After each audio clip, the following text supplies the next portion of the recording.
여러분, 행복해지려면 얼마나 걸립니까? 1년입니까? 5년입니까? 아니면 무언가가 갖춰지고 나서, 어딘가가 나아지고 나서, 누군가가 알아줘야만 비로소 가능한 것입니까? 많은 분들이 평생 그렇게 생각하며 살아오셨을 것입니다. 지금은 때가 아니라고, 조금 더 있으면 괜찮아질 거라고, 자식이 잘 되면, 몸이 좀 나아지면, 돈이 좀 생기면, 그 나중을 기다리며 오늘을 미뤄온 세월이 얼마나 됩니까? 그런데 그 나중이 왔을 때 정말 행복해지셨습니까? 솔직하게 여쭤보고 싶습니다. 미국의 심리학자 된 길버트는 평생 이 질문을 연구했습니다. 그리고 결론을 내렸습니다. 사람들은 미래의 자신이 지금보다 훨씬 행복할 것이라고 믿지만 실제로 그 미래가 왔을 때 예상만큼 행복해지지 않는다고요. 좋은 일이 생겨도 원하던 것을 얻어도 기쁨은 생각보다 짧게 끝나고 금방 일상으로 돌아온다는 것입니다. 이것을 그는 행복 예측의 오류라고 불렀습니다.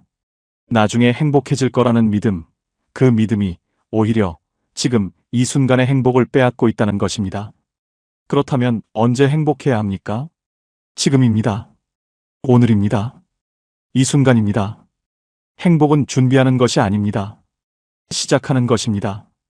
그리고 그 시작은 거창하지 않습니다.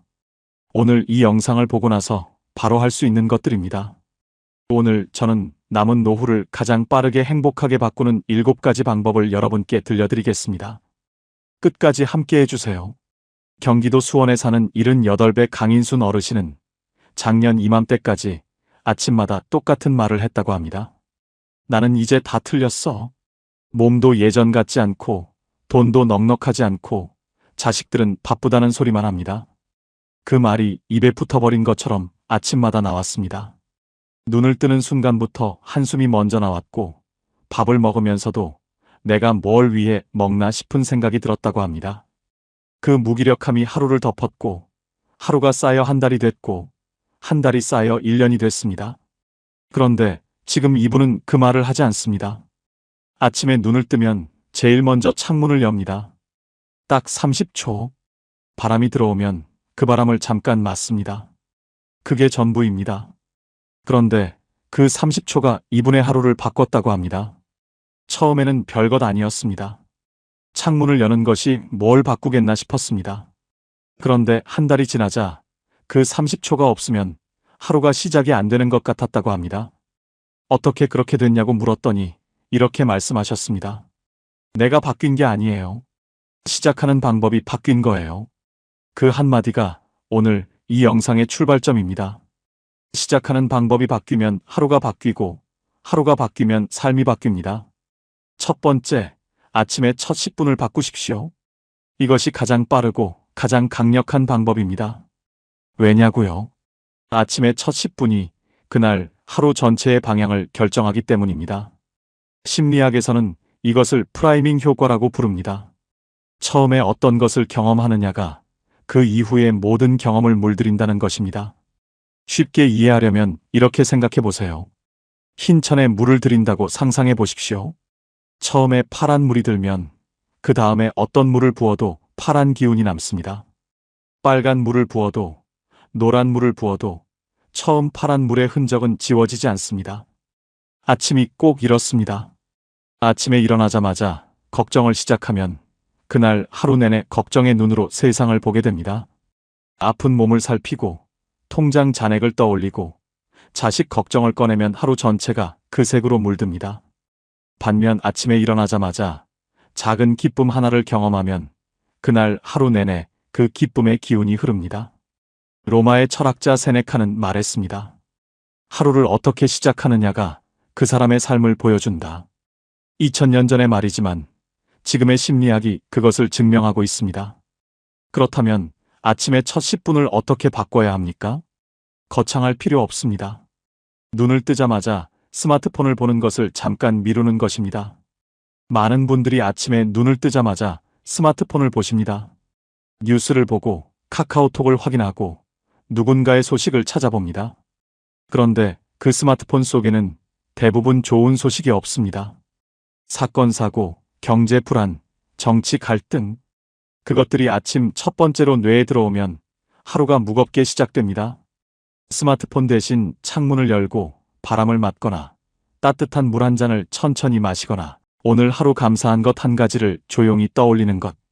그 10분이 하루를 바꾸고 그 하루가 쌓여 노후를 바꿉니다. 인순 어르신이 창문을 여는 그 30초처럼 여러분의 아침에도 그 작은 의식 하나를 만들어 보십시오. 오늘부터 바로 할 수 있습니다. 지금 이 영상이 끝나고 내일 아침 딱 하나만 해보십시오. 눈을 뜨자마자 스마트폰 대신 창문을 여는 것. 그 하나가 시작입니다. 두 번째, 하루에 딱 30분 몸을 움직이십시오. 헬스장이 아닙니다. 러닝머신이 아닙니다.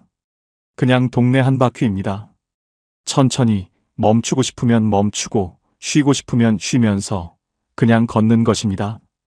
봄에는 싱그러운 봄바람을 느끼고 가을엔 분위기 있는 단풍에 취해도 보는 것입니다. 계절의 변화에서 느껴지는 행복감은 돈이 들지 않고 무한하게 즐길 수가 있습니다. 이것이 왜 행복을 가장 빠르게 바꾸는 방법에 들어가느냐고요. 걸으면 뇌에서 세로토닌이 분비되기 때문입니다. 세로토닌은 기분을 안정시키고 불안을 줄여주는 물질입니다. 약국에서 살 수 없습니다. 병원에서 처방받는 것이 아닙니다. 걸으면 우리 몸이 스스로 만들어냅니다. 굉장하지 않습니까? 비유를 들어드릴게요. 집에서 오래 쓰지 않은 시계가 있다고 상상해 보십시오. 한동안 멈춰있던 시계를 태엽을 감으면 다시 돌아갑니다. 우리 몸도 꼭 이렇습니다. 움직이지 않으면 서서히 멈추고 움직이기 시작하면 다시 돌아갑니다. 국민건강보험공단의 연구에서 70대 어르신 중 매일 30분 이상 가벼운 걷기를 하는 분들은 그렇지 않은 분들에 비해 우울 발생률이 30% 이상 낮고 수면의 질도 훨씬 높게 나타났습니다. 비싼 약이 아닙니다. 특별한 장비도 아닙니다. 신발 한 켤레면 됩니다. 전라남도 나주에 사는 73살의 문옥순 어르신은 2년 전부터 매일 아침 8시에 동네 한 바퀴를 돕니다. 비가 오면 우산을 쓰고 무릎이 좀 아픈 날은 천천히 걷습니다. 딱 하나만 지킵니다. 빠지지 않는 것. 이분이 걷기를 시작한 이유가 특별하지 않습니다. 잠이 안 와서 시작했다고 합니다. 그런데 2달이 지나자 잠이 잘 오기 시작했고 3달이 지나자 밥맛이 돌아왔고 6달이 지나자 아침이 기다려졌다고 합니다. 지금 이분은 걷다가 이웃 어르신을 만나면 같이 한 바퀴를 더 돕니다. 걷기가 운동이 되고 이웃이 되고 하루의 리듬이 됐습니다. 다산 정약용 선생도 유배지에서 매일 걸었습니다. 가장 힘든 시절에 가장 많이 걷고 가장 많은 것을 남겼습니다. 몸이 움직이면 마음이 움직입니다. 마음이 움직이면 하루가 움직입니다. 그 변화가 신발 한 켤레에서 시작됩니다. 혹시 오늘 오후에 시간이 있으십니까? 딱 30분만 동네 한 바퀴를 돌아보십시오. 그 30분이 오늘 하루를 다르게 끝낼 것입니다. 세 번째, 오늘 하루 감사한 것 3가지를 적으십시오. 거창한 것이 아닙니다. 오늘 아침 국이 따뜻했다. 창밖에 새가 울었다. 발이 땅에 닿을 수 있다. 그 정도면 충분합니다. 이것이 왜 행복을 바꾸냐고요? 심리학에서 감사일기의 효과는 수십 년 동안 반복적으로 증명된 사실입니다. 미국의 심리학자 마틴 셀리그만은 평생 행복을 연구했습니다. 그리고 가장 빠르게 행복감을 높이는 방법으로 딱 하나를 꼽았습니다. 매일 감사한 것 3가지를 적는 것이었습니다. 돈이 들지 않습니다. 시간이 5분도 걸리지 않습니다. 그런데 효과는 어떤 약보다 강력하다고 그는 말했습니다. 왜냐고요? 인간의 뇌는 기본적으로 부정적인 것에 더 주목하도록 설계되어 있기 때문입니다. 이것을 부정편향이라고 합니다. 비유를 들어드릴게요. 하얀 천에 검은 점이 하나 있으면 우리 눈은 하얀 부분이 아니라 그 검은 점으로 먼저 갑니다. 좋은 일 10가지와 나쁜 일 1가지가 있으면 뇌는 그 나쁜 일 하나를 10배 더 크게 기억합니다. 위험을 피하기 위한 본능입니다. 그러나 이 본능 때문에 우리는 좋은 것들을 보지 못하고 나쁜 것만 보게 됩니다. 감사일기는 그 뇌의 습관을 바꾸는 훈련입니다. 매일 좋은 것을 찾는 연습을 하면 뇌가 점점 좋은 것에 더 주목하도록 바뀝니다. 안경 렌즈를 바꾸는 것처럼 세상을 보는 눈이 바뀝니다. 충청북도 청주에 사는 75세 박순애 어르신은 1년 전부터 자기 전에 작은 공책에 3가지를 씁니다.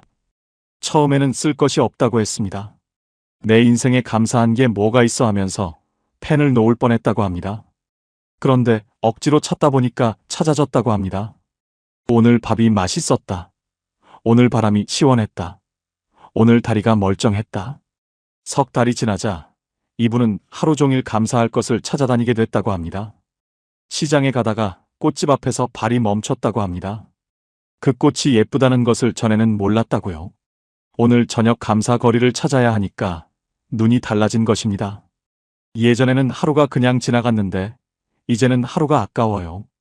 아까운 하루. 그것이 행복입니다. 오늘 밤 자기 전에 딱 3가지만 적어보십시오. 아주 작은 것이라도 됩니다. 그 3가지가 내일 아침을 다르게 열어줄 것입니다. 4번째, 비교의 눈을 끄십시오. 이것이 말은 쉽지만 가장 어려운 것 중 하나입니다. 그런데 이것을 하지 않으면 나머지 6가지를 다 해도 행복해지기 어렵습니다. 비교는 행복의 가장 강력한 적이기 때문입니다. 심리학자 레온 페스팅거는 사회적 비교 이론을 통해 이것을 설명했습니다. 사람은 자신의 상황을 절대적으로 평가하는 것이 아니라 늘 남과 비교해서 평가한다는 것입니다. 이것을 쉽게 이해하려면 이렇게 생각해 보세요. 똑같은 된장찌개인데 내가 혼자 먹을 때는 맛있습니다. 그런데 옆 사람이 갈비찜을 먹고 있으면 갑자기 내 된장찌개가 초라해 보입니다. 된장찌개가 바뀐 것이 아닙니다. 비교가 맛을 바꾼 것입니다. 노후도 꼭 이렇습니다. 내 삶은 아무것도 바뀌지 않았는데 옆집이 여행을 다녀왔다거나 자식이 뭘 해줬다는 이야기를 들으면 갑자기 내 삶이 초라해집니다. 그것은 내 삶이 나빠진 것이 아닙니다. 비교라는 렌즈가 현실을 왜곡한 것입니다. 독일의 철학자 쇼펜하우어는 말했습니다. 행복의 가장 큰 적은 결핍이 아니라 비교다. 없어서 불행한 것이 아니라 남과 견주기 때문에 불행해진다는 것입니다. 그런데 비교가 왜 이렇게 힘든지 아십니까? 우리 뇌가 비교를 하도록 설계되어 있기 때문입니다. 인류가 집단으로 살아남기 위해 서로를 비교하고 경쟁하도록 진화한 것입니다. 그러니 비교하는 마음이 드는 것 자체를 탓할 필요는 없습니다. 그것은 본능입니다. 그러나 그 본능을 알아채고 내려놓는 것은 훈련으로 가능합니다. 비교를 끊는 방법은 단순합니다. 남의 이야기를 들을 때 숫자를 세지 않는 것입니다. 집이 몇 채, 자식이 어느 직급, 용돈은 얼마. 그 숫자 대신 저 사람의 표정이 밝은가, 저 사람이 오늘 편안해 보이는가, 그것만 보는 것입니다. 경상남도 창원에 사는 76의 조말순 어르신은 동창 모임에 갈 때마다 집에 돌아오는 길이 무거웠다고 합니다. 누구는 자식이 뭘 사줬다 하고, 누구는 어디 여행을 다녀왔다 하고, 그 이야기들이 집에 돌아와서도 따라왔습니다. 잠자리에 누워서 그 이야기들을 다시 생각하며 내 삶과 비교했습니다. 그런데 어느 날 모임에서 숫자를 세는 것을 그만두었습니다. 그냥 저 사람이 오늘 웃고 있구나. 저 사람이 오늘 밥을 맛있게 먹고 있구나. 그것만 봤습니다. 그랬더니 집에 오는 버스 안에서 처음으로 창밖 노을이 보였다고 합니다. 전에는 그 노을이 있었는지도 몰랐어요. 비교를 끊으면 보이지 않던 것들이 보이기 시작합니다. 노을이 보이고 바람이 느껴지고 내 삶의 색깔이 보이기 시작합니다. 5번째, 용서 하나를 끝내십시오. 이것이 왜 행복을 빠르게 바꾸는 방법에 들어가느냐고 의아하실 수 있습니다. 그런데 이것이 사실 가장 강력한 것 중 하나입니다. 살아오면서 원망이 없는 사람이 어디 있겠습니까? 서운한 남편, 야속한 자식, 배신한 친구, 억울했던 세월. 그것들을 마음 한켠에 꼭꼭 눌러두고 살아온 분들이 많습니다. 꺼내면 아프니까 덮어뒀고 말하면 싸움이 되니까 참아왔습니다. 그런데 그 눌린 것들이 나이가 들수록 어디로 가는지 아십니까? 몸으로 갑니다. 잠이 안 오고 소화가 안 되고 아무 이유 없이 눈물이 납니다. 심리학에서는 이것을 감정의 신체화라고 부릅니다. 마음에서 해결되지 않은 감정이 몸의 증상으로 나타나는 것입니다. 비유를 들어드릴게요. 냄비에 뚜껑을 닫고 계속 끓이면 어떻게 됩니까? 압력이 쌓이고 쌓이다가 결국 뚜껑이 튀어오릅니다. 억누른 감정도 꼭 이렇습니다. 꾹꾹 눌러둔다고 사라지지 않습니다. 언젠가 다른 방식으로 터져나옵니다. 몸의 통증으로, 까닭 없는 눈물로, 갑작스러운 분노로. 서울대학교 심리학과 연구에서도 용서가 노년기 심리적 안정감과 신체 건강 모두에 긍정적인 영향을 미친다는 결과가 확인됐습니다. 분노와 원망을 오래 품을수록 혈압이 높아지고 면역 기능이 떨어집니다. 반면 용서를 한 사람들은 수면의 질이 높아지고 통증이 줄어들었습니다. 에픽테토스는 말했습니다. 다른 사람의 잘못에 화를 내는 것은 그 사람이 던진 불씨를 내가 가슴에 품고 있는 것이다. 불씨를 던진 사람은 이미 가버렸습니다. 그런데 그 불씨를 지금도 내가 안고 있습니다. 누가 더 고통스럽습니까? 용서는 상대를 위한 것이 아닙니다. 나를 위한 것입니다. 그 무거운 불씨를 내려놓는 것입니다. 용서가 어렵다면 이렇게 생각해 보십시오. 상대를 옳다고 인정하는 것이 아닙니다. 그 짐을 더 이상 내가 들고 다니지 않겠다는 선언입니다.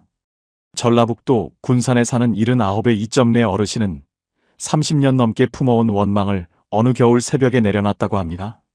잠이 오지 않아 혼자 부엌에 앉아 있다가 문득 이런 생각이 들었다고 합니다. 저 사람도 그 시절엔 어쩔 수 없었겠다. 저 사람도 그렇게 배웠겠다. 저 사람도 누군가에게 그렇게 당했겠다. 그 생각이 드는 순간 눈물이 쏟아졌고 한참을 울고 나서 처음으로 가슴이 가벼워졌다고 합니다. 그 눈물을 다 흘리고 나서야 진짜 잠이 왔어요. 오늘 밤 마음속에 아직 내려놓지 못한 것 하나를 찾아보십시오. 그리고 조용히 물어보세요. 이 짐을 나는 언제까지 들고 갈 것인가? 이제는 내려놓아도 됩니다. 6번째, 관계를 줄이되 깊게 하십시오. 나이가 들수록 인간관계는 넓은 것보다 깊은 것이 중요합니다. 이것은 느낌이 아닙니다. 과학적으로 증명된 사실입니다. 하버드 의과대학에서 75년 동안 진행한 인류 역사상 가장 긴 행복 연구가 있습니다. 724명의 삶을 태어나서 죽을 때까지 추적한 연구입니다. 그 연구의 결론은 단 하나였습니다. 인간을 가장 건강하고 행복하게 만드는 것은 돈도 명예도 아니라 좋은 인간관계라는 것이었습니다. 그런데 여기서 중요한 것이 있습니다. 그 연구에서 말하는 좋은 인간관계는 많은 관계가 아니라 깊은 관계였습니다. 진심을 나눌 수 있는 사람 한두 명이 얕은 관계의 수십 명보다 훨씬 더 강력하게 행복과 건강을 지켜준다는 것입니다. 비유로 설명해 드릴게요. 밭에 씨앗을 뿌릴 때 넓게 많이 뿌리면 싹이 많이 나는 것 같지만 물도 거름도 나눠지다 보면 하나도 제대로 크지 못합니다. 반면 한 곳에 집중해서 물을 주고 거름을 주면 그 한 그루가 깊이 뿌리를 내리고 풍성하게 자랍니다. 인간관계도 꼭 이렇습니다. 70대 이후의 인간관계는 뺄셈이 필요합니다. 의무로 만나는 사람, 만나고 나면 피곤한 사람, 마음이 무거워지는 자리, 그것들을 조금씩 줄여가는 것이 나쁜 것이 아닙니다. 오히려 현명한 것입니다. 그리고 그렇게 생긴 시간과 에너지를 진짜 소중한 사람 한두 명에게 쓰는 것입니다.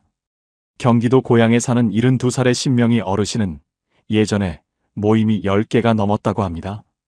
개모임, 동창 모임, 아파트 분여회, 교회 소모임. 그 모임들을 다 다니느라 정작 쉬는 날이 없었습니다. 모임이 끝나면 피곤했고 집에 돌아오면 허전했습니다. 그런데 이분이 2회 전에 모임을 절반 이상 줄였습니다. 처음에는 허전했습니다. 전화가 줄었고 불러주는 곳이 줄었습니다.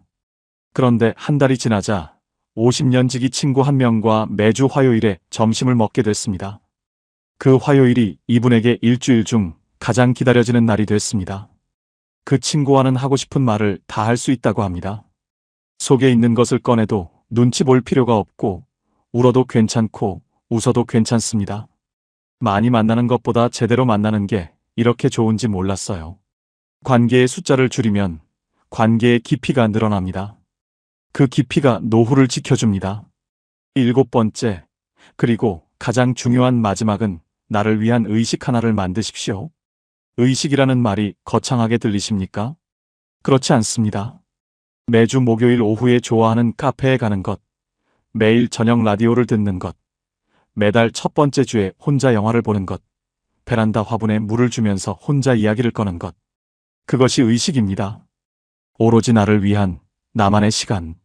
평생 타인을 위해 살아온 분들에게 이것이 어색하게 느껴질 수 있습니다. 나만을 위한 것을 하는 것이 이기적인 것 같다고요. 그런데 비행기를 타면 승무원이 하는 말이 있습니다. 긴급 상황에서 산소 마스크를 착용할 때 옆 사람보다 자신이 먼저 착용하라고요. 왜냐고요? 내가 쓰러지면 옆 사람도 도울 수 없기 때문입니다. 내가 먼저 운전해야 남도 도울 수 있습니다.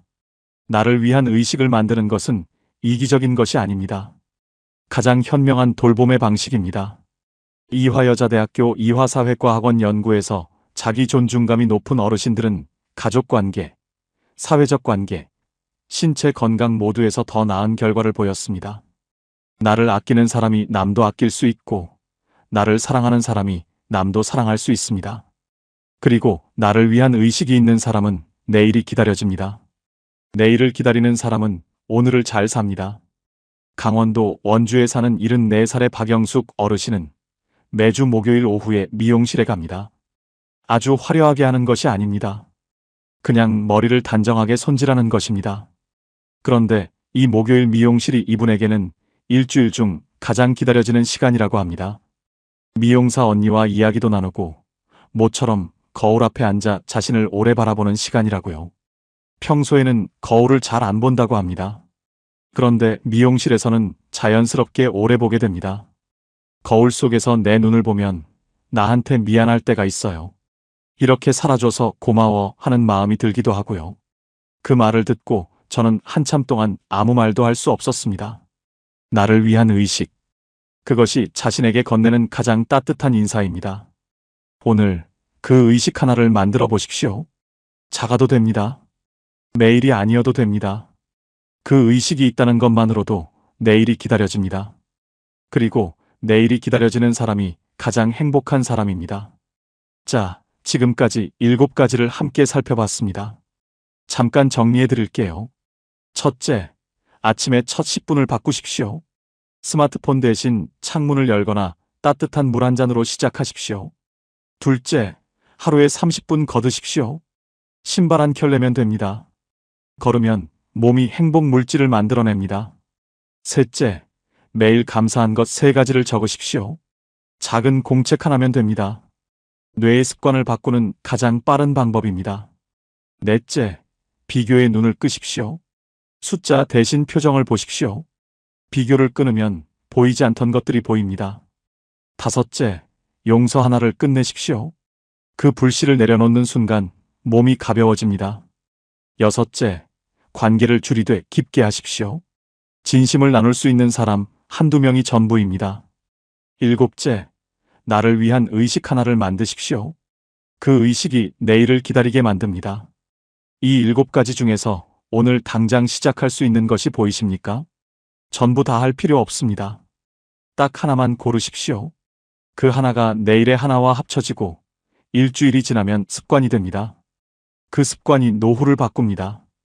이 영상을 끝까지 보고 계신 여러분께 말씀드리고 싶습니다. 여러분은 이미 긴 세월을 살아오셨습니다. 쉽지 않은 시절을 버텨오셨습니다. 가족을 위해 자신을 수없이 뒤로 미루셨습니다. 새벽에 혼자 눈물을 삼킨 날이 있었습니다. 아프다는 말 한마디 못하고 밥을 차린 날이 있었습니다. 그 세월이 여러분의 몸에, 손에, 눈가에 새겨져 있습니다. 이제는 그 새김들이 훈장이 되어야 할 때입니다. 행복해지기 위해 더 이상 무언가를 기다리지 않아도 됩니다. 누군가의 허락을 기다리지 않아도 됩니다. 지금 이 순간 창문 하나를 여는 것으로 충분합니다. 따뜻한 물 한 잔으로 충분합니다. 동네 한 바퀴로 충분합니다. 세네카는 말했습니다. 가장 행복한 사람은 가장 많이 가진 사람이 아니라 가장 적은 것으로도 충분함을 아는 사람이다. 그리고 댄 길버트는 말했습니다. 행복은 찾아오는 것이 아니라 만들어가는 것이라고. 그것을 만드는 사람이 여러분입니다. 오늘부터, 지금부터 거울 속의 나에게 오늘 이렇게 말해 주십시오. 잘 살아줘서 고마워. 충분히 잘해왔어. 이제는 내 차례야. 그 말 한마디가 오늘 하루를 바꾸고 오늘 하루가 내일을 바꿉니다. 여러분이 바로 그 행복을 만들 수 있는 사람입니다. 지금 이 순간부터 댓글로 여러분의 이야기를 들려주세요. 7가지 중에서 오늘 당장 시작하고 싶은 것이 무엇인지, 혹은 지금 이 순간 가장 먼저 해보고 싶은 작은 변화가 있으시다면 함께 나눠주세요. 여러분의 그 한 줄이 오늘 이 영상을 보는 누군가에게 첫 번째 용기가 됩니다. 오늘도 끝까지 함께 해주셔서 진심으로 감사드립니다. 황금노후는 여러분의 행복을 위해 평생 응원하겠습니다. 지금까지 황금노후였습니다. 한평생 가족을 위해 살았는데 나이가 들고 보니 가족과 함께 있어도 문득 외로워 눈물이 주르르 흐릅니다. 아무 이유도 없이 밥상 앞에서, 거실에서, 손자들이 떠드는 소리 속에서 내가 왜 이러나 싶어 얼른 고개를 돌리셨던 적이 있으십니까? 그게 이상한 것이 아닙니다. 함께 있다고 행복한 것이 아니기 때문입니다. 진짜 나로 살지 못할 때 사람은 사람들 속에서 가장 외롭습니다. 통계청 국민 삶의 질 보고서에 따르면 삶에 만족한다고 답한 노년층은 단 29.9%에 불과했습니다. 가족과 함께 살면서도 행복하지 않은 분들이 그 안에 얼마나 많이 계신지 모릅니다. 그런데 오늘 한 가지 놀라운 이야기를 드리려 합니다. 혼자 산다는 것이 외롭고 쓸쓸한 것이 아니라 어쩌면 인생에서 처음으로 진짜 나로 살 수 있는 시간이라는 것. 105세까지 사신 김형석 철학자 선생님이 이런 말씀을 남기셨습니다. 나는 70세가 넘어서야 처음으로 진짜 자유로워졌습니다. 비로소 나 자신으로 살기 시작했으니까요. 혼자 사는 노년이 더 축복인 진짜 이유 5가지. 끝까지 보시면 여러분의 인생관이 바뀔 것입니다. 자, 지금 시작하겠습니다. 경북 안동에 사는 이금순 씨, 올해 73살입니다. 이분의 이야기가 오늘 이 시간의 시작입니다. 남편이 세상을 떠난 것은 68살 때였습니다. 갑작스러운 이별이었습니다. 장례를 치르고 나서 텅 빈 집에 혼자 앉아있던 첫날 밤, 금순 씨는 이 집에서 혼자 어떻게 살아야 하나 막막했습니다. 아들이 달려왔습니다. 엄마, 우리 집으로 오세요. 며느리도 환영한다고 했습니다. 손자들도 할머니 온다고 좋아했습니다. 그래서 금순 씨는 짐을 쌌습니다. 그리고 아들 집으로 들어갔습니다. 처음 한 달은 괜찮았습니다. 손자들이 재롱을 부리고 밥상에 사람이 있고 집안에 소리가 있었습니다. 그런데 2달째부터 조금씩 달라졌습니다. 며느리는 착했습니다. 잘해주는 아들이었습니다. 그런데 이상하게 집안에서 금순 씨는 점점 작아지고 있었습니다. 아침에 일찍 일어나도 며느리 눈치에 부엌에 들어가기가 망설여졌습니다. 냉장고를 열 때도, 화장실 순서를 맞출 때도, 손자들 훈육 방식이 내 생각과 달라도 아무 말 못하고 속으로만 삼켰습니다. 명절에는 며느리 친정 식구들이 왔습니다. 금순 씨는 그날 자기 방에 일찍 들어갔습니다. 아들 집인데 내 방에 들어가 문을 닫고 혼자 누웠습니다. 창밖으로 웃음소리가 들렸습니다. 그때 금순 씨 눈에서 눈물이 흘렀습니다. 외로워서가 아니었습니다. 내가 여기 있으면 안 되는 사람인 것 같아서였습니다. 그렇게 3년이 흘렀습니다. 3년 동안 금순 씨는 착한 엄마였고 조용한 시어머니였고 말 없는 할머니였습니다. 그런데 정작 금순 씨 자신은 없었습니다. 그러던 어느 봄날이었습니다. 동네 마트 앞에서 동갑내기 친구 박순이를 오랜만에 만났습니다. 그런데 이상했습니다. 순이가 너무 밝았습니다. 얼굴이 환했습니다. 전에 알던 그 조심스럽고 수척하던 모습이 아니었습니다. 눈이 반짝였고 걸음걸이도 가벼웠습니다. 금순 씨가 물었습니다. 야, 너 무슨 좋은 일 있어? 왜 이렇게 얼굴이 좋아? 순이가 웃으면서 말했습니다. 나 혼자 살거든. 금순 씨는 순이의 이야기를 들었습니다. 처음엔 무섭고 적적했는데 지금은 아침마다 혼자 커피 한 잔 마시는 것이 세상에서 제일 행복하다고 했습니다. 자고 싶을 때 자고, 먹고 싶은 건 먹고, 보고 싶은 TV 보고, 아무도 눈치 볼 사람이 없다고 했습니다. 아들이 가끔 오면 그렇게 반가울 수가 없다고 했습니다. 멀리서 보니까 더 예뻐 보인다고 같이 살 때는 몰랐는데 혼자 살고 나서야 아들이 얼마나 소중한지 알겠다고 했습니다. 금순 씨는 그날 집으로 돌아오면서 내내 순이 얼굴이 떠올랐습니다. 저 사람이 원래 저렇게 밝은 사람이었나? 저 얼굴이 진짜 순이 얼굴이구나. 그날 밤 금순 씨는 오래 생각했습니다. 그리고 결심했습니다. 나도 한번 살아봐야겠다. 진짜 내 방식으로. 아들에게 말했습니다. 아들은 말렸습니다. 혼자 있다가 쓰러지면 어떡하냐고. 금순 씨는 짧게 말했습니다. 나 괜찮아. 걱정 말고. 그리고 작은 아파트를 구했습니다. 이사 오던 날 저녁 짐도 다 풀지 못한 채 바닥에 앉아서 금순 씨는 혼자 웃었습니다. 이상한 기분이었습니다. 아무것도 없는데 이상하게 다 있는 것 같은 기분. 그로부터 1년이 지났습니다. 지금 금순 씨는 매일 아침 7시에 일어납니다. 혼자 밥을 짓고, 혼자 먹고, 혼자 설거지를 합니다. 오후에는 동네 복지관에서 노래 교실을 다닙니다. 젊을 때부터 노래를 좋아했는데 살면서 한 번도 배워본 적이 없었습니다.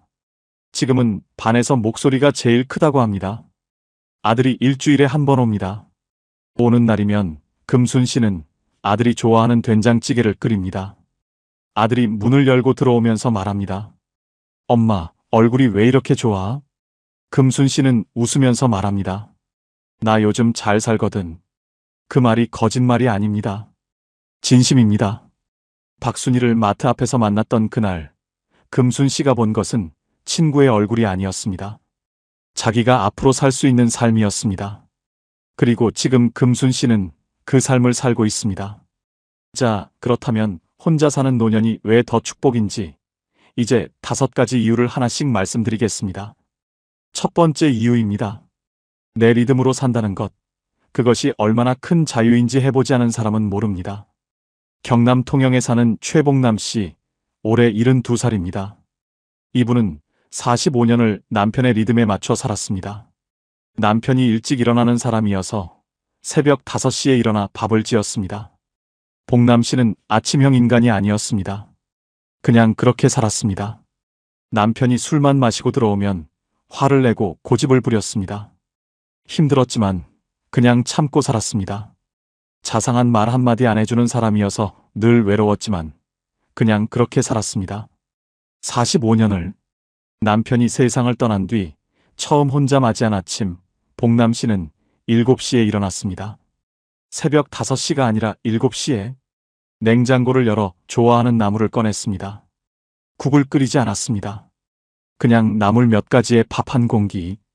밥상을 차려놓고 앉았는데 이상하게 눈물이 났다고 합니다. 슬픔의 눈물이 아니었습니다. 이게 내가 좋아하는 아침이었구나 하는 눈물이었습니다. 45년 만에 처음으로 내가 먹고 싶은 것을 내가 먹고 싶은 시간에 먹은 것입니다. 내 리듬으로 산다는 것은 단순히 편한 것이 아닙니다. 그것은 자신을 되찾는 일입니다. 누군가에게 맞추며 살다 보면 어느 순간 내가 원래 어떤 사람이었는지를 잊게 됩니다. 나는 아침형인가 저녁형인가? 나는 조용한 것이 좋은가 시끌벅적한 것이 좋은가? 나는 국을 좋아하는가 나물을 좋아하는가? 이 사소한 것들이 사실은 나라는 사람의 본질입니다. 혼자 산다는 것은 그 본질을 다시 만나는 시간입니다. 이것이 사치처럼 느껴지신다면 50년 가까이 남의 리듬에 맞춰 사신 분이라면 이제 내 리듬을 찾는 것은 사치가 아니라 회복입니다. 혹시 지금 혼자 사시면서 이 자유가 왠지 미안하게 느껴지시는 분이 계십니까? 괜찮습니다. 미안하지 않아도 됩니다. 그 자유가 바로 여러분이 오랫동안 받아야 했던 것입니다. 두 번째 이유입니다. 관계가 오히려 더 깊어집니다. 매일 보면 당연해지고 당연해지면 소중함을 잊습니다. 충북 청주에 사는 윤말숙 씨, 올해 70살입니다. 이분은 5년 전까지 딸 가족과 함께 살았습니다. 딸이 직장에 다니는 동안 손자 둘을 봐줬습니다. 가까이 있으니 좋을 것 같았습니다. 그런데 가까이 있을수록 작은 것들이 쌓였습니다. 손자들이 말을 안 들으면 딸이 곁에서 한마디를 했습니다. 엄마가 너무 받아주지 마세요. 그 한마디가 마음에 걸렸습니다. 반찬을 만들어줘도 아이들이 안 먹으면 왠지 서운했습니다. 딸과 사위가 사소한 다툼을 해도 눈에 보이니 마음이 무거웠습니다. 모든 것이 너무 가까이 있으면 경계가 무너집니다.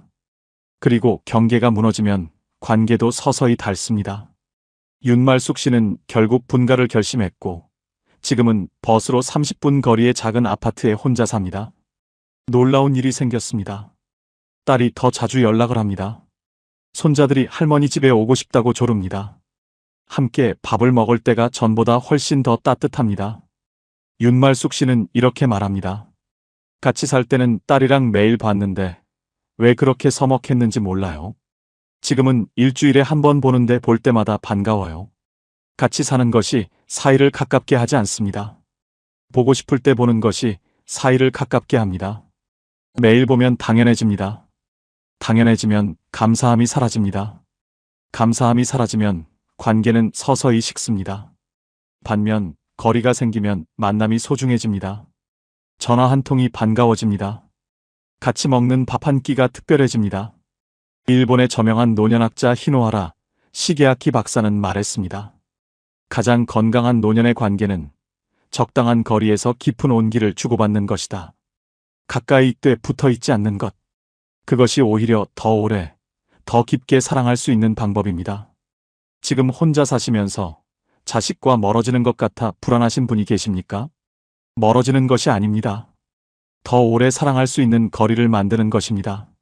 세 번째 이유입니다. 혼자 있어야 비로소 나를 만납니다. 소음이 없어야 내 안의 소리가 들립니다. 전북 전주에 사는 임순예 씨, 올해 69살입니다. 이분은 평생 조용히 살았습니다. 말이 많은 편이 아니었고 혼자 있는 것을 좋아했지만 그럴 틈이 없었습니다.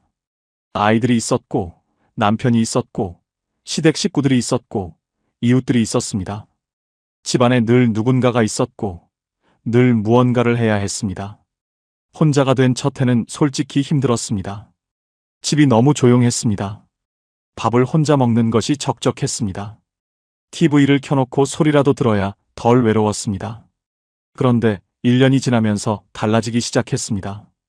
그 조용함이 조금씩 편안해졌습니다. 소음이 없어지자 오랫동안 들리지 않던 소리가 들리기 시작했습니다. 내 안의 소리였습니다. 어릴 때 좋아했던 뜨개질이 다시 하고 싶어졌습니다. 결혼하고 나서는 손댈 시간이 없었는데 문득 실과 바늘이 그리워졌습니다. 동네 문화센터에 뜨개질 수업이 있다는 걸 알고 등록했습니다. 처음에는 손이 서툴렀습니다. 그런데 코를 하나씩 떠가는 동안 마음이 차분해지는 것을 느꼈습니다.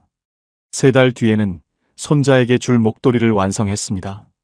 손자가 그 목도리를 목에 두르고 학교에 가는 모습을 보면서 임순례 씨는 오랫동안 느끼지 못했던 뿌듯함을 느꼈습니다. 이분은 말합니다. 혼자 있으니까 내가 뭘 좋아하는지 알겠더라고요. 사람들이 많을 때는 그런 생각 자체를 못했어요. 심리학에서는 이것을 자기인식이라고 합니다. 자신이 무엇을 좋아하고 무엇을 싫어하고 무엇을 할 때 살아있다는 느낌이 드는지를 아는 것. 그런데 이 자기인식은 혼자 있는 시간이 있어야 자랍니다. 늘 누군가와 함께 있고 늘 무언가를 해야 하는 환경에서는 자신을 들여다볼 틈이 없습니다. 혼자 사는 노년은 그 틈이 생기는 시간입니다. 어쩌면 인생에서 처음으로 진짜 나 자신을 만날 수 있는 시간입니다. 오랫동안 묻어두었던 것이 있으십니까? 젊을 때 하고 싶었지만 미뤄온 것이 있으십니까? 조용한 지금 이 시간이 그것을 꺼낼 수 있는 가장 좋은 때입니다. 네 번째 이유입니다. 건강을 내가 주도할 수 있습니다. 몸의 주인이 다시 나 자신이 됩니다. 강원도 강릉에 사는 박옥희 씨, 올해 74살입니다. 이분은 자녀 집에서 함께 살던 시절 건강관리를 제대로 못했습니다. 아이들이 늦게 자는 집이어서 덩달아 늦게 잤습니다. 손자들 입맛에 맞춰 요리하다 보니 짜고 단 음식을 같이 먹게 됐습니다. 며느리가 출퇴근을 해야 해서 아침에 손자 등교 준비를 도왔고 그러다 보니 아침 운동을 나갈 시간이 없었습니다. 몸이 알아서 맞춰지는 것 같았지만 사실은 서서히 무너지고 있었습니다. 허리가 더 자주 아팠고 혈압이 오르내렸고 잠을 자도 개운하지 않았습니다. 혼자 나와 살기 시작하면서 가장 먼저 한 일은 수면 시간을 고정한 것이었습니다. 10시에 자고 6시에 일어났습니다. 아무도 방해하지 않았습니다. 두 번째로 한 일은 밥상을 바꾼 것이었습니다. 짠 것을 줄이고 채소를 늘리고 좋아하는 나물을 마음껏 먹었습니다. 세 번째로 한 일은 아침 산책이었습니다. 매일 아침 6시 반에 집을 나서서 해변을 30분씩 걸었습니다. 강릉 바다는 계절마다 다른 얼굴을 가지고 있었습니다. 1년이 지나자 허리 통증이 줄었습니다. 혈압이 안정됐습니다. 아침에 일어나면 개운했습니다. 주치의가 물었습니다. 요즘 뭘 달리하셨어요? 수치가 많이 좋아졌네요. 박옥희 씨는 말했습니다. 혼자 살기 시작했어요. 세계보건기구가 발표한 건강한 노화 지침에 따르면 규칙적인 수면, 균형 잡힌 식사, 꾸준한 신체 활동이 노년 건강을 결정하는 가장 핵심적인 세 가지라고 합니다. 그런데 이 세 가지는 모두 내가 스스로 결정할 수 있을 때 가능합니다. 누군가에게 맞춰 살면 이 세 가지 중 하나도 제대로 지키기 어렵습니다. 혼자 산다는 것은 내 몸의 주인이 다시 나 자신이 된다는 것입니다. 지금 여러분의 하루에서 수면과 식사와 운동을 스스로 결정하고 계십니까? 그 세 가지를 내 손으로 챙기는 것. 그것이 가장 현실적인 건강 비결입니다. 5번째 이유입니다. 외로움과 고독은 다릅니다. 그리고 고독을 즐길 줄 아는 사람이 가장 단단합니다. 대전에 사는 한미숙 씨, 올해 71살입니다. 혼자 살기 시작한 첫 해, 주변 사람들이 자꾸 물었습니다. 외롭지 않아요? 그 말이 처음에는 걱정으로 들렸지만 나중에는 이상하게 들렸습니다. 외로움과 혼자 사는 것은 같은 말이 아니었기 때문입니다. 한미숙 씨는 생각해 봤습니다. 외로움을 가장 많이 느꼈던 때가 언제였나? 놀랍게도 가장 외로웠던 때는 혼자 있을 때가 아니었습니다. 사람들 속에 있는데 아무도 나를 진짜로 봐주지 않는다고 느꼈던 순간들이었습니다. 북적이는 명절 상 앞에서 혼자 밥을 먹는 것 같았던 날들. 많은 사람들 사이에 있는데 내 이야기를 하는 사람은 아무도 없던 날들. 그때가 가장 외로웠습니다. 반면 혼자 있을 때의 고요함은 달랐습니다. 그것은 비어있는 느낌이 아니라 채워지는 느낌이었습니다. 좋아하는 음악을 들으며 차를 마실 때, 창밖의 빗소리를 들으며 책을 읽을 때, 아무 말 없이 그냥 앉아 하늘을 바라볼 때, 그 시간들이 오히려 자신을 더 풍성하게 만들었습니다. 철학자 쇼펜하우어는 이런 말을 남겼습니다. 자기 자신과 함께 있는 것을 즐길 줄 아는 사람만이 진정한 자유를 가진 사람이다. 고독은 텅 빈 것이 아닙니다. 고독은 나 자신으로 가득 찬 상태입니다. 외로움은 타인이 없어서 생기는 고통이지만 고독은 나 자신이 있어서 누리는 충만함입니다. 한미숙 씨는 지금도 혼자 삽니다. 그리고 이렇게 말합니다. 처음엔 혼자 사는 게 쓸쓸할 줄 알았어요. 근데 지금은 이 시간이 제일 소중해요. 드디어 나랑 친해진 것 같거든요. 지금 혼자 사시면서 외롭다는 느낌이 드신다면 한번 여쭤보고 싶습니다. 그것이 사람이 없어서 외로운 건지 아니면 아직 나 자신과 친해지지 않아서 어색한 건지. 나 자신과 친해지는 데는 시간이 걸립니다. 그런데 한번 친해지고 나면 혼자 있는 시간이 두렵지 않습니다. 오히려 그 시간이 가장 편안해집니다. 정약용 선생은 18년의 유배 생활 동안 홀로 강진 땅에 머물렀습니다. 가족과 떨어져, 벗들과 떨어져 홀로 있는 그 시간에 선생은 무너지지 않았습니다. 오히려 500여 권의 책을 쓰며 자신의 가장 깊은 곳을 만났습니다. 선생이 남긴 글 중에 이런 구절이 있습니다. 홀로 있는 시간이 있어야 사람은 비로소 자신을 알 수 있다. 홀로 있되 외롭지 않은 것. 그것이 사람이 도달할 수 있는 가장 높은 경지다. 오늘 말씀드린 5가지는 결국 하나로 이어집니다. 혼자 산다는 것은 외면당하는 것이 아닙니다. 비로소 나 자신을 향해 돌아오는 것입니다. 내 리듬을 되찾고 더 깊은 관계를 만들고 나를 발견하고 내 몸을 돌보고 고독 속에서 충만해지는 것. 그것이 혼자 사는 노년이 가진 조용하지만 강한 힘입니다. 이금순 씨는 오늘도 아침 7시에 혼자 밥상을 차립니다. 좋아하는 된장찌개에 나물 반찬. 아무도 눈치 볼 사람이 없습니다. 창밖으로 햇살이 들어옵니다. 금순 씨는 혼자 밥을 먹으면서 혼자 웃습니다. 마트 앞에서 순이를 만났던 그날, 저 사람처럼 살 수 있을까 했는데 지금 자기가 딱 그 모습이라는 걸 압니다. 오늘 5가지 이야기를 함께 들으셨습니다. 핵심을 3가지로 정리해 드리겠습니다. 첫째, 혼자 사는 것은 외면이 아니라 회복입니다. 내 리듬을 되찾고 나를 다시 발견하는 시간입니다. 둘째, 관계는 거리가 생겨야 더 깊어집니다. 보고 싶을 때 보는 관계가 매일 보는 관계보다 더 따뜻합니다. 셋째, 외로움과 고독은 다릅니다. 나 자신과 친해지는 연습을 하십시오. 그것이 가장 단단한 노년의 힘입니다. 이번 주 안에 실천할 작은 숙제를 2가지 드리겠습니다. 첫째, 오늘 저녁 조용히 혼자 앉아 내가 요즘 진짜 즐거운 것이 무엇인지 종이에 적어 보십시오. 거창하지 않아도 됩니다. 뜨개질이어도 좋고, 라디오 듣기여도 좋고, 산책이어도 좋습니다. 그것이 여러분이 다시 찾아야 할 나 자신의 단서입니다.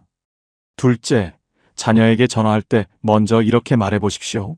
나 요즘 잘 지내. 보고 싶으면 와. 기다리는 사람이 아니라 잘 살고 있는 사람으로 먼저 서십시오. 자녀가 더 자주, 더 반갑게 올 것입니다. 오늘 이야기가 마음에 닿으셨다면 지금 사시는 지역과 함께 댓글로 한마디 남겨주세요. 혼자 사는 분들의 이야기가 또 다른 누군가에게 가장 현실적인 용기가 됩니다. 구독과 좋아요도 부탁드립니다. 여러분, 살면서 혼자가 된다는 것이 두렵지 않으셨습니까? 처음 혼자 밥을 차렸을 때, 처음 혼자 명절을 보냈을 때, 처음 아무도 없는 집으로 돌아왔을 때, 그 낯섦과 쓸쓸함을 견뎌오신 것만으로도 이미 대단하신 겁니다. 아무도 알아주지 않아도 그 하루하루를 버텨오신 그 마음이 얼마나 단단하고 귀한지 모릅니다. 그런데 오늘 이 영상을 끝까지 보신 여러분께 한 가지 말씀드리고 싶습니다. 혼자 산다는 것이 끝이 아닙니다. 오히려 진짜 나로 사는 삶의 시작입니다. 최복남 씨는 45년 만에 처음으로 자신이 먹고 싶은 아침밥을 먹었습니다. 임순례 씨는 50년 만에 처음으로 뜨개질 바늘을 다시 잡았습니다. 박옥희 씨는 강릉 바닷바람을 맞으며 매일 아침 걷습니다. 한미숙 씨는 드디어 자기 자신과 친해졌다고 말합니다. 그리고 이금순 씨는 오늘도 혼자 밥상 앞에서 웃고 있습니다.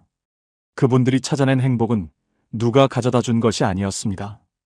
혼자 있는 그 시간 속에서 스스로 찾아낸 것이었습니다.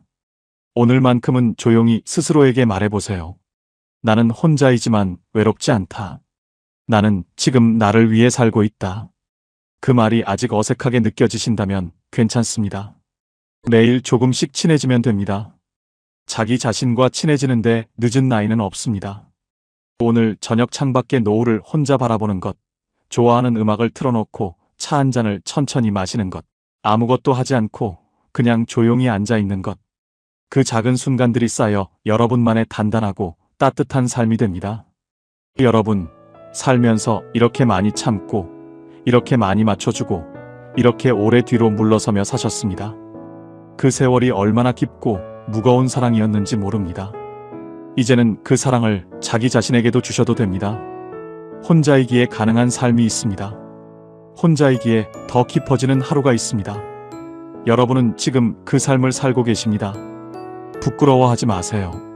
당당하게 나를 위해 오늘 하루도 잘 살아가셔도 됩니다. 여러분의 내일은 오늘보다 반드시 더 따뜻하고 빛날 것입니다. 지금까지 황금노후였습니다.